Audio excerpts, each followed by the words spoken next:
پیارے بچوں، آج کا رسالہ ہے سردی کے بارے میں دلچسپ معلومات۔ امیر اہل سنت کی طرف سے ہمیں ہر ہفتے کو ایک رسالہ ملتا ہے۔ کیا آپ نے وہ رسالہ پڑھ یا سن لیا؟ اس ہفتے کا رسالہ ہے سردی کے بارے میں دلچسپ معلومات۔ یہ پورا رسالہ اول تا آخر پڑھنے والا رسالہ ہے۔ جو پڑھنا نہیں جانتے تو لازمی اس رسالے کو سن لیں۔ آئیے اس کی فہرست دیکھ لیتے ہیں۔ سب سے پہلے ہوگا درود شریف کی فضیلت، 4 موسموں کی نعمت، زمانے کو برا کہنا کیسا۔ یہ بہت اہم ٹاپک ہے۔ اکثر لوگ زمانے کو برا کہتے ہیں۔ زمانہ بہت خراب آ چکا ہے، دور بڑا خراب ہے، وقت بڑا خراب ہے، اس طرح کے الفاظ آپ سنتے ہوں گے۔ پھر ایک ٹاپک ہے سردی اور گرمی کیسے ہوتی ہے۔ یہ بھی بہت اہم ہے، سردی اور گرمی کیسے ہوتی ہے۔ قدرت خداوندی کے کرشمے، نادان انسان، ہر مشکل آسان، مومنوں کا موسم بہار۔ سردی جو ہے یہ مومنوں کا موسم بہار ہے۔ سردیوں کو خوش آمدید، بزرگان دین سردیوں کو خوش آمدید کہتے تھے، خوش ہوتے تھے سردیوں میں۔ ہر قدم پر نیکیاں، اگلے پچھلے گناہ معاف، 2 فرامین مصطفیٰ صلی اللہ علیہ وآلہ وسلم، نیکیوں بری سوچ، روزہ نہیں چھوڑا اگر اللہ پاک چاہے، افضل عمل، سخت سردی میں قمیض کا صدقہ۔ اور سردیوں میں بچوں صدقہ کرنا، عام دنوں میں بھی صدقہ کرنے کی فضیلت ہے، میں سردیوں میں کسی کو گرم کپڑے دے دینا یا گرمیوں میں سرد کپڑے، جو ضرورت ہو موسم کے مطابق اگر کوئی صدقہ کرے تو اس کی فضیلت زیادہ ہے۔ نیک وزیر، یہ بڑا اہم واقعہ ہے۔ ایمان افروز حسرت، سردی سے حفاظت کے چند مدنی پھول، کہ سردی سے کیسے حفاظت بچوں کی یا اپنی کیسے کریں۔ ہیٹر کے استعمال میں احتیاط، اپنے بچوں کو یہ کھلائیے۔ آخر میں بچوں کو سردیوں میں کیا چیزیں استعمال کرنی چاہیے اس کے بارے میں بھی ہے۔ تو آئیے سن لیتے ہیں سب سے پہلے درود شریف کی فضیلت۔ حضرت سیدنا علامہ محمد بن عبد الرحمن سہاوی رحمۃ اللہ اپنی کتاب القول البدیع جو درود پاک کے بارے میں لکھی گئی ہے، اس میں فرماتے ہیں، ایک نیک شخص مصر میں رہا کرتا تھا جسے ابو سعید الحیات کے نام سے پکارا جاتا تھا۔ وہ لوگوں سے دور اکیلا رہا کرتا اور لوگوں سے ملتا نہیں تھا۔ پھر اچانک اس نے حضرت سیدنا ابن راشیق رحمۃ اللہ تعالی علیہ کی محفل میں پابندی سے شرکت کرنا شروع کر دی۔ لوگ بڑے حیران ہوئے اور اس سے اس کی وجہ پوچھی تو اس نے بتایا، اللہ پاک کے آخری نبی مکی مدنی محمد عربی صلی اللہ علیہ وآلہ وسلم میرے خواب میں تشریف لائے اور مجھے فرمایا، ان کی محفل میں حاضر ہوا کرو کیونکہ یہ اپنی محفل میں مجھ پر کثرت سے درود شریف پڑھتا ہے۔ پھر جب حضرت ابن راشیق رحمۃ اللہ تعالی علیہ کا انتقال ہوا تو انہیں خواب میں اچھی حالت میں دیکھ کر عرض کیا گیا، یہ انعامات ملنے کا سبب کیا بنا؟ ارشاد فرمایا، نبی پاک صلی اللہ علیہ وآلہ وسلم پر کثرت سے درود پاک پڑھنا، ذات والا پہ بار بار درود، بار بار اور بے شمار درود، بیٹھتے اٹھتے جاگتے سوتے، ہو الہی میرا شعار درود، آمین۔ صلو علی الحبیب صلی اللہ تعالی علی محمد صلی اللہ علیہ وآلہ وسلم۔ دعائے مصطفیٰ صلی اللہ علیہ وسلم سے سردی دور ہو گئی۔ جنتی صحابی حضرت سیدنا بلال رضی اللہ تعالی عنہ فرماتے ہیں، میں نے ایک سخت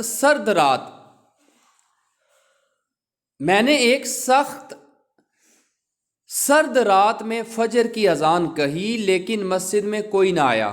کچھ دیر بعد میں نے پھر اذان دی مگر اب کی بار بھی کوئی نہ آیا۔ جب رسول اللہ صلی اللہ علیہ وآلہ وسلم نے یہ معاملہ دیکھا تو ارشاد فرمایا، لوگوں کو کیا ہوا؟ میں نے عرض کی، سخت سردی نے لوگوں کو مسجد میں آنے سے روک رکھا ہے۔ سخت سردی نے لوگوں کو مسجد میں آنے سے روک رکھا ہے۔ آپ صلی اللہ علیہ وآلہ وسلم نے دعا فرمائی، اے اللہ پاک لوگوں سے سردی کو دور فرما۔ حضرت سیدنا بلال رضی اللہ تعالیٰ عنہ فرماتے ہیں سردی ایسی دور ہوئی کہ میں نے لوگوں کو صبح کے وقت گرمی کی وجہ سے پنکھا جلتے ہوئے دیکھا۔ اجابت کا صحرا عنایت کا جوڑا، دلہن بن کے نکلی دعائے محمد، اجابت نے جھک کر گلے سے لگایا بڑی ناز سے جب دعائے محمد، صلو علی الحبیب صلی اللہ علیہ محمد۔ تو پیارے اسلام بھائیو، اللہ پاک نے 4 موسم پیدا فرمائے ہیں، سردی، گرمی، بہار، خزاں۔ ہر موسم کی اپنی اپنی خصوصیات ہیں اور ہر ایک کا اپنا مزہ اور خاص پھل اور سبزیاں ہیں۔ گرمی کے موسم میں بعض فصلیں پکتی ہیں جو انسان کی اہم ترین ضروریات میں سے ہیں، اور پسینے کے ذریعے کئی بیماریاں جسم سے خارج ہوتی ہیں، جبکہ سردیوں میں کئی طرح کے خشک میوہ جات کی پیداوار ہوتی ہے جو کہ جسم انسانی کے لیے بہت مفید ہیں۔ موسم بہار میں نہ صرف ہر طرف ہریالی ہی ہریالی ہوتی ہے بلکہ آنکھوں کو تازگی بخشنے والے رنگ برنگے پھول کھل اٹھتے ہیں۔ دنیا میں ایسے ممالک جہاں ایک سال میں یہ 4 موسم آتے ہوں کم ہیں۔ کہیں سارا سال یا سال کے اکثر دنوں میں سردی رہتی ہے تو کہیں گرمی۔ اللہ پاک کی رحمت پر قربان کہ ہمارے وطن عزیز میں یہ 4 موسم سال میں آتے ہیں۔ اللہ پاک کی پیدا کی ہوئی ہر چیز، ہر موسم اچھا ہے، اور موسم کی تبدیلی میں اللہ پاک کی بے شمار حکمتیں ہیں۔ ہم کمزور ناتواں لوگ بہت جلد ہی گھبرا جاتے ہیں۔ گرمی کی شدت ہو تو کہتے ہیں سردی بہت اچھی ہے، گرمی کی شدت ہو تو ہم کیا لوگ کہتے ہیں سردی بہت اچھی ہے، کاش سردی جلدی آ جائے۔ جب سردی زیادہ ہو جائے تو کہتے ہیں گرمی آ جائے تو اچھا ہے۔ گرمی کی شدت بڑھ جائے یا سردی زیادہ ہو جائے، ہر حال میں صبر سے کام لینا چاہیے۔ سردی اور گرمی کو برا کہنا بہت بری بات ہے۔ کسی موسم کا گلہ شکوہ کرنے والا ایک طرح سے موسم پیدا کرنے والے خدائے پاک کی شکایت کر رہا ہے، گویا کہہ رہا ہے دیکھو اللہ پاک نے کتنی سردی یا گرمی بڑھا دی۔ یہ بہت عام ٹاپک ہے بچوں، یہ توجہ سے سنیے گا، گھر بھی جا کر بتائیے گا۔ زمانے کو برا کہنا کیسا؟ جو لوگ زمانے کو برا کہتے ہیں کہ دور بڑا خراب آ چکا ہے، تو اس کے بارے میں سن لیں۔ بخاری شریف حدیث نمبر 6181، اللہ پاک ارشاد فرماتا ہے آدمی زمانے کو گالیاں دیتا ہے، آدمی زمانے کو گالیاں دیتا ہے حالانکہ زمانہ بنانے والا تو میں ہوں، اور اس کے دن رات میرے ہی قبضہ قدرت میں ہیں۔ صحیح مسلم حدیث نمبر 2246، فرمان مصطفیٰ صلی اللہ علیہ وآلہ وسلم ہے زمانے کو برا نہ کہو کیونکہ اللہ پاک ہی نے زمانے کو پیدا فرمایا۔ زمانے کو برا نہ کہو کیونکہ اللہ پاک نے ہی زمانے کو پیدا فرمایا۔ شارح مسلم حضرت سیدنا امام شرف الدین نووی رحمۃ اللہ تعالیٰ علیہ لکھتے ہیں علماء کرام فرماتے ہیں کہ اللہ پاک پر زمانے کا اطلاق مجازی طور پر کیا گیا ہے۔ اس کا سبب یہ ہے کہ عربوں کی عادت تھی کہ موت، بڑھاپے یا مال کے ضائع ہو جانے جیسے حادثات اور مصائب پر زمانے کو برا مانتے ہوئے کہتے تھے ہائے زمانے کی بربادی۔ تو اللہ پاک کے آخری نبی مکی مدنی محمد عربی صلی اللہ علیہ وآلہ وسلم نے ارشاد فرمایا زمانے کو برا نہ کہا کرو کیونکہ زمانہ اللہ پاک خود ہے، یعنی ان حوادثات اور مصائب کو پیدا کرنے والا اللہ پاک ہی ہے اور وہی ان کو اتارنے والا ہے۔ جب تم مصائب کو برا کہو گے تو در حقیقت یہ اللہ پاک کو برا کہنا ہوگا کیونکہ ان کو پیدا کرنے والا اور ان کا فاعل یعنی حالات بدلنے والا اللہ پاک ہی ہے۔ سب کا پیدا کرنے والا میرا مولا سب سے افضل سب سے اعلیٰ میرا مولا جگ کا خالق سب کا مالک وہی باقی حالک یعنی باقی حالق کا مطلب ہے ختم ہونے والی، یہ وہ خالق نہیں ہے، یہ حالق ہے۔ باقی حالق، سچا مالک، سچا آقا، میرا مولا، میرا مولا۔ صلو علی الحبیب صلی اللہ علیہ محمد۔ تو پیارے بچوں، پیارے اسلامی بھائیوں، کیا آپ جانتے ہیں کہ سردی اور گرمی کا اصل سبب کیا ہے؟ چنانچہ بخاری شریف حدیث نمبر 537 اور 538 میں ہے، دوزخ نے اپنے رب کے پاس شکایت کی۔ کس نے؟ دوزخ نے اپنے رب کے پاس شکایت کی کہ میرے بعض اجزاء یعنی پارٹس نے بعض کو کھا لیا، تو اسے 2 مرتبہ سانس کی اجازت دی گئی۔ کس کو؟ دوزخ کو، ایک سردی میں ایک گرمی میں۔ یہ وہی تیز گرمی اور ٹھنڈک ہے جسے تم محسوس کرتے ہو۔ اور بخاری شریف کی ایک روایت میں یوں ہے کہ جو تیز گرمی تم پاتے ہو یہ دوزخ کی گرمی، دوزخ کی گرم سانس سے ہے، اور جو تیز ٹھنڈک تم پاتے ہو یہ اس کی ٹھنڈی سانس سے ہے۔ سمجھ آ گئی یہ حدیث بچوں؟ 2 بار دوزخ یہ سانس لیتی ہے، ایک سردیوں میں ایک گرمیوں میں۔ حضرت مفتی احمد یار خان رحمۃ اللہ علیہ فرماتے ہیں، دوزخ جب اوپر کو سانس لیتا ہے، دوزخ جب اوپر کو سانس لیتا ہے تو دنیا میں عموماً سردی کا زور ہوتا ہے، اور جب نیچے کو سانس چھوڑتا ہے تو عموماً گرمی کی شدت، یعنی جب نیچے کی طرف سانس چھوڑتا ہے تو پھر گرمی کی شدت۔ یہ حدیث بالکل ظاہری معنی پر ہے، کسی تعویل یا توجیہ کی ضرورت نہیں۔ ہر چیز میں قدرت نے زندگی اور شعور بخشے ہیں۔ حضرت سیدنا امام ابو حامد محمد بن محمد غزالی رحمۃ اللہ علیہ فرماتے ہیں، بیچ آسمان سے سورج کے ادھر ادھر مائل ہونے کو دیکھو، حتیٰ کہ اس کے سبب سردی، گرمی، خزاں اور بہار کے موسم تبدیل ہوتے ہیں۔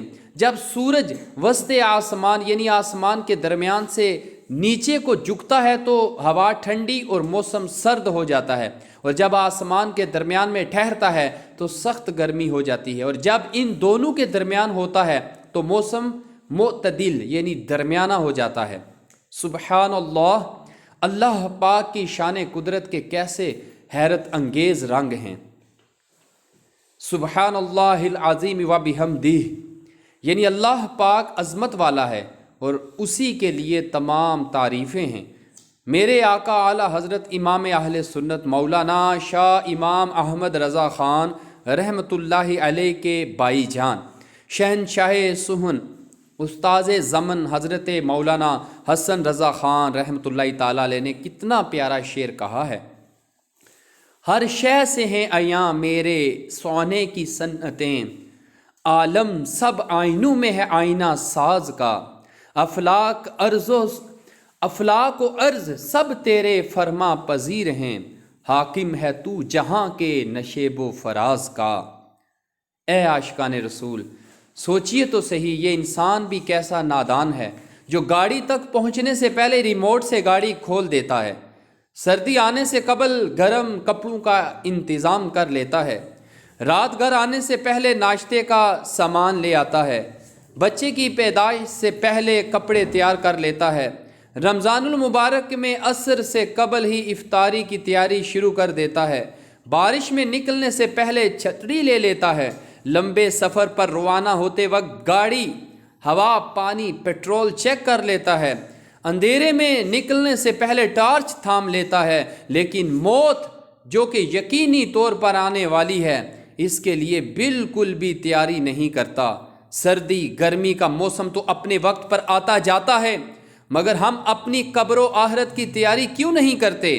عظیم تابعی بزرگ حضرت ابو عبداللہ سنابحی رحمۃ اللہ تعالیٰ علیہ فرمایا کرتے تھے، ہم گرمی سردی کے موسم دیکھتے دیکھتے دنیا سے چلے جاتے ہیں، یعنی آخرت کے لیے کچھ عمل نہیں کرتے۔ کس بلا کی میں سے ہے سرشار ہم، دن ڈلا ہوتے نہیں ہوشیار ہم۔ شرع کلام رضا، یا اللہ پاک شیطان نے ہمیں گناہوں اور فضولیات کے نشے میں کس قدر بدمست کر دیا ہے کہ زندگی گزرتی جا رہی ہے اور ہم ہوش میں آنے کا نام نہیں لے رہے۔ کچھ نیکیاں کما لے، جلد آخرت بنا لے، بائی نہیں بھروسہ ہے کوئی زندگی کا۔ صلو علی الحبیب صلی اللہ علیہ محمد۔ حضرت سلیمان دارانی رحمۃ اللہ تعالیٰ علیہ فرماتے ہیں نفس کی مخالفت افضل ترین عمل ہے۔ حضرت مفتی احمد یار خان نعیمی رحمۃ اللہ تعالیٰ علیہ کے فرمان کا خلاصہ ہے جو ایمان کی حلاوت یعنی مٹھاس پا لیتا ہے وہ بڑی بڑی مشقتیں یعنی مشکل کام خوشی سے برداشت کر لیتا ہے۔ جیسے سردیوں کی نماز کربلا کا میدان اس کی ہمیشہ رہنے والی مثال ہے۔ اے عاشقان رسول، سردی بندہ مومن کے لیے بہار کا موسم ہے۔ سردی بندہ موسم کے لیے بہار کا موسم ہے، کیونکہ جب سردی کا موسم آتا ہے تو بندہ مومن بھوک اور پیاس کی مشقت اٹھائے بغیر ہی دن میں روزہ رکھ سکتا ہے کہ دن چھوٹا اور سرد ہوتا ہے، لہٰذا روزے کی تکلیف اتنی محسوس نہیں ہوتی۔ چنانچہ سرکار دو جہاں صلی اللہ علیہ وآلہ وسلم کا فرمانے والا شان ہے سردی کے روزے ٹھنڈی غنیمت ہیں۔ ایک اور مقام پر رسول پاک صلی اللہ علیہ وسلم نے ارشاد فرمایا سردی کا موسم مومن کا موسم بہار ہے کہ اس میں دن چھوٹے ہوتے ہیں تو مومن ان میں روزہ رکھتے ہیں، اور اس کی راتیں لمبی ہوتی ہیں تو وہ ان میں قیام کرتے یعنی نوافل وغیرہ پڑھتے ہیں۔ جنتی صحابی حضرت عبداللہ بن مسعود رضی اللہ تعالی عنہ موسم سرما کی آمد پر فرماتے سردی کو خوش آمدید، اس میں اللہ پاک کی رحمتیں نازل ہوتی ہیں کہ شب بیداری کرنے والے کے لیے اس کی راتیں لمبی اور روزہ دار کے لیے دن چھوٹا ہوتا ہے۔ ہر قدم پر نیکیاں۔ بنو سلیمہ انصار کا ایک قبیلہ تھا، ان کے گھر مسجد النبوی شریف سے دور تھے۔ یہ رات کے اندھیرے میں، بارش کے وقت اور سخت سردی میں بھی با جماعت نماز کی کوشش فرماتے تھے۔ اپنی امت سے پیار کرنے والے پیارے پیارے آقا صلی اللہ علیہ وآلہ وسلم نے ان کو خوشخبری ارشاد فرمائی کہ تمہارے ہر قدم پر نیکیاں لکھی جاتی ہیں۔ جنتی صحابی مسلمانوں کے تیسرے خلیفہ حضرت سیدنا عثمان غنی ذوالنورین رضی اللہ تعالیٰ عنہ نے ایک سرد رات میں نماز کے لیے جانے کا ارادہ فرمایا تو وضو کے لیے پانی منگوایا۔ پھر آپ رضی اللہ تعالیٰ عنہ نے اپنا چہرہ اور دونوں ہاتھ دھوئے۔ غلام نے عرض کیا اللہ پاک آپ کو کفایت کرے، رات تو بہت ٹھنڈی ہے۔ آپ رضی اللہ تعالیٰ عنہ فرمایا میں نے نبی کریم صلی اللہ علیہ وسلم کو فرماتے ہوئے سنا کہ جو بندہ کامل یعنی پورا وضو کرے گا اس کے اگلے پچھلے گناہ معاف کر دیے جائیں گے۔ دو فرامین مصطفیٰ صلی اللہ علیہ وسلم جس نے سخت سردی میں کامل وضو کیا اس کے لیے ثواب کے دو حصے ہیں۔ مشقت یعنی اسٹرگل کے وقت وضو کرنے والے کو قیامت کے دن عرش کا سایہ نصیب ہوگا۔ دے شوق تلاوت دے ذوق عبادت رہوں با وضو میں صدا یا الہی، میں پانچوں نمازیں پڑھوں با جماعت ہو توفیق ایسی عطا یا الہی، میں پڑھتا رہوں سنتیں وقت ہی پر ہوں سارے نوافل ادا یا الہی۔ صلو علی الحبیب صلی اللہ علیہ محمد۔ حضرت سیدنا حسن بصری رحمۃ اللہ فرماتے ہیں سردی بندہ مومن کا کتنا اچھا زمانہ ہے۔ رات لمبی ہوتی ہے، بندہ رات میں نماز کے لیے قیام کرتا ہے، اور دن چھوٹا ہوتا ہے تو بندہ روزہ رکھ لیتا ہے۔ حضرت سیدنا عبید بن عمیر رحمۃ اللہ تعالیٰ علیہ فرماتے ہیں جب سردی آتی ہے تو اہل قرآن سے کہا جاتا ہے تمہاری نماز کے لیے رات طویل یعنی لمبی ہو گئی اور روزوں کے لیے دن چھوٹا ہو گیا۔ تو پیارے بچوں، زندگی بہت مختصر ہے، ہم ہر وقت موت کے قریب ہوتے جا رہے ہیں۔ زندگی کی جو چند سانسیں باقی ہیں ان کو غنیمت جانتے ہوئے اللہ پاک اور اس کے رسول صلی اللہ علیہ وسلم کی یاد میں گزاریے۔ سردی کی مشقت پر صبر کر کے ثواب کمائیے کہ افضل الاعمال احمزھا یعنی افضل ترین عمل وہ ہے جس میں مشقت زیادہ ہو۔ خوب عبادات کیجئے، سنتوں پر عمل کیجئے، نیکی کی دعوت کی دھومیں مچائیے، مدنی قافلوں میں سفر کیجئے اور نیک اعمال کا رسالہ پر کر کے آہستہ آہستہ ان پر اپنا عمل بڑھاتے جائیے۔ ٹھنڈ لگ رہی ہو اور جسم سردی سے کپا رہا ہو، وضو کیجئے اور نماز باجماعت کا خاص اہتمام فرمائیے کہ حضرت سیدنا ابراہیم بن ادہم رحمۃ اللہ تعالیٰ علیہ فرماتے ہیں، جو عمل دنیا میں جتنا دشوار گزار یعنی مشکل ہوگا، میزان عمل پر وہ اتنا ہی زیادہ وزن دار ہوگا۔ روزہ نہیں چھوڑا۔ رمضان المبارک میں ایک بار صدر الشریعہ مولانا مفتی محمد امجد علی اعظمی رحمۃ اللہ کو سخت سردی کا بخار چڑھ گیا۔ اس میں خوب ٹھنڈ لگتی اور شدید بخار چڑھتا، نیز پیاس کی شدت بھی ناقابل برداشت ہوتی۔ ظہر کے بعد خوب سردی چڑھتی، پھر بخار آ جاتا، مگر قربان جائیے اس حال میں بھی کوئی روزہ نہیں چھوڑا۔ تو پیارے بچوں، آپ سن رہے ہیں کتنا پیارا یہ رسالہ ہے۔ اس کے بعد ہے روزہ نہیں چھوڑا، یہ تو آپ نے کچھ اس کا حصہ سنا۔ پھر ہے اگر اللہ پاک چاہے، یہ بھی آپ خود پڑھ لیجئے گا۔ پھر ہے افضل عمل کون سا ہے، یہ سن لیں۔ عاشقان رسول، منقول ہے سردی کے موسم میں غریبوں پر سردی دور کرنے والی چیزیں ایثار کرنا بہت فضیلت والا عمل ہے۔ کیا ہے؟ سردی کے موسم میں غریبوں میں سردی دور کرنے والی چیزیں ایثار کرنا بہت فضیلت والا عمل ہے۔ جیسے بچوں آپ کے پاس ایکسٹرا کپڑے ہیں، جرسیاں ہیں، سویٹر ہیں، کوٹ ہیں، جیکٹس ہیں، تو آپ جب نہیں لیں تو پرانی صدقہ کر دیں۔ اپنے محلے میں دیکھیں، علاقے میں، شہر میں، جہاں کوئی غریب نظر آتا ہے، جس نے سویٹر، جرسی یا کوئی اس کے پاس گرم چیز نہیں، کپڑے نہیں، تو آپ ایثار کریں، آپ اس کو صدقہ کریں۔ اس کی فضیلت کیا ہے سنیں۔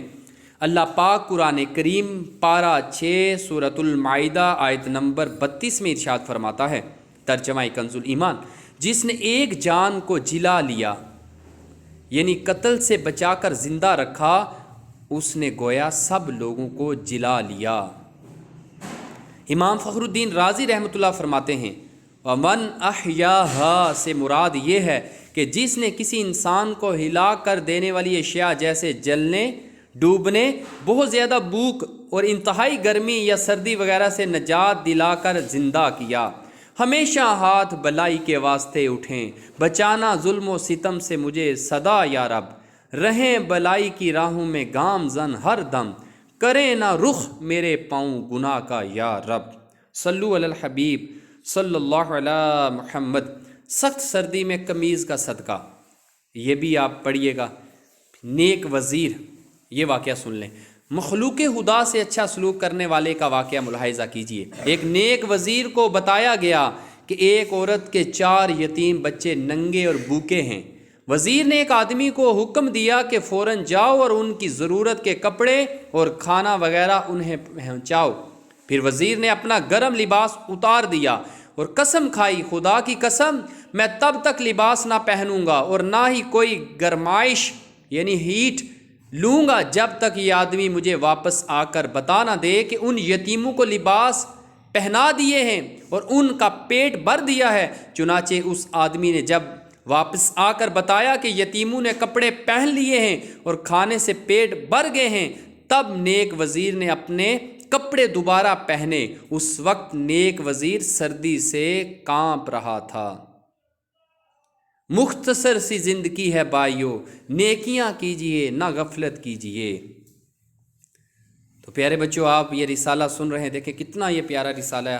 آپ بھی اپنا ذہن بنائیں کہ آج رسالے سے جو ہم نے معلومات لی، دلچسپ معلومات لی، اس کو آگے بھی شیئر کریں گے، آگے بھی پہنچائیں گے اور اس پر عمل کرنے کی بھی کوشش کریں گے۔ پھر اس کے بعد ہیٹر کے استعمال میں احتیاط ہے، یہ بھی آپ پڑھ لیجئے گا۔ اس کو روک کر، ویڈیو کی صورت میں ہے، اس کو روکیں۔ یہ صفحہ آپ جو چھوڑ رہا ہوں اس کو لازمی پڑھیے گا اور اپنے بچوں کو یہ کھلائیے گا۔ اپنے بچوں کو یہاں پہ بتایا گیا کیا کیا کھلائیں۔ بادام ہیں، پستے ہیں، کاجو کھائیں، مونگ پھلی کھائیں، اخروٹ کھائیں، انجیر کھائیں۔ یہ سردیوں کی چیزیں، اور اس کے فوائد بھی لکھیں کہ پستہ کھانے سے کیا، پستہ دل اور دماغ کو قوت بخشتا ہے، بدن کو موٹا کرتا اور گردے یعنی کڈنیز کی کمزوری کو دور کرتا ہے، ذہن اور حافظہ مضبوط کرتا ہے، کھانسی کے علاج کے لیے پستہ مفید ہے۔ کاجو جسم کو غذائیت اور دماغ کو طاقت دیتا ہے، بدن کو موٹا کرتا ہے۔ نہارے منہ شہد کے ساتھ جو کھانا ضعف نسیان یعنی بھولنے کی بیماری دور کرنے والا ہے۔ ایک کوڑی سفید داغ کا مریض صرف کاجو بکثرت کھانے سے صحت یاب ہو گیا۔ مونگ پھلی کے بیجوں میں بہت غذائیت ہوتی ہے۔ مونگ پھلی اپنے فوائد میں کاجو اور اخروٹ وغیرہ سے کم نہیں۔ مونگ پھلی کا تیل روغن زیتون کا عمدہ بدل ہے۔ اخروٹ بد ہضمی کو دور کرتا ہے۔ اخروٹ کا بنا ہوا مغز سرد کھانسی کے لیے مفید ہے۔ اخروٹ کو چبا کر دانت پر لگایا جائے تو دانت کا نشان مٹ جاتا ہے۔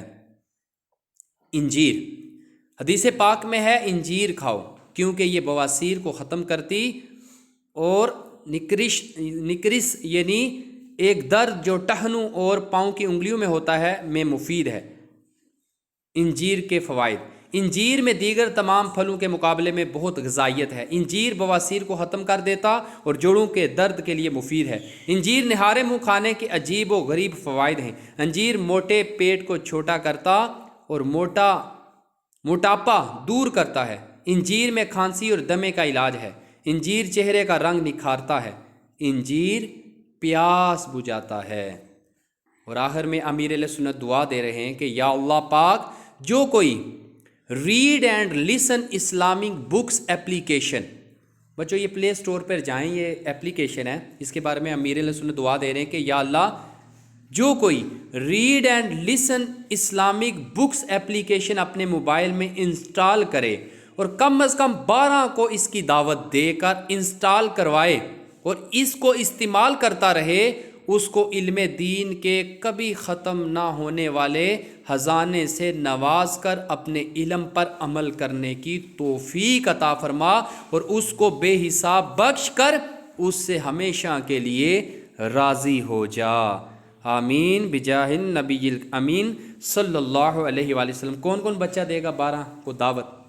پلے سٹور پر جائیں، کیا لکھیں؟ Read and listen Islamic books application, اس میں یہ رسالہ آ جاتا ہے۔ یہ رسالہ آپ کو پڑھ کے جو سنایا، ہفتہ وار جو رسالہ ہوتا ہے اس میں یہ رسالہ آ جاتا ہے، تو لازمی یہ اپلیکیشن ڈاؤن لوڈ کریں اور لوگوں کو بھی ذہن دیجیے گا۔ اللہ پاک سے دعا ہے کہ اللہ تعالی ہم سب کو دونوں جہانوں میں بلائیاں نصیب فرمائے۔ آمین بجاہ النبی الامین صلی اللہ علیہ وآلہ وسلم۔